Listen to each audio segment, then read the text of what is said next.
حدیث نبی صلی اللہ علیہ وآلہ وسلم ہے، حضرت جابر رضی اللہ تعالی عنہ نے کہا کہ نبی کریم صلی اللہ علیہ وآلہ وسلم کی خدمت میں ایک شخص نے حاضر ہو کر عرض کیا، یا رسول اللہ،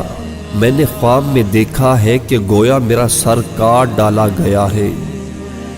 حضور پاک صلی اللہ علیہ وآلہ وسلم یہ سن کر مسکرائے اور فرمایا، جب خواب میں شیطان کسی کے ساتھ کھیلے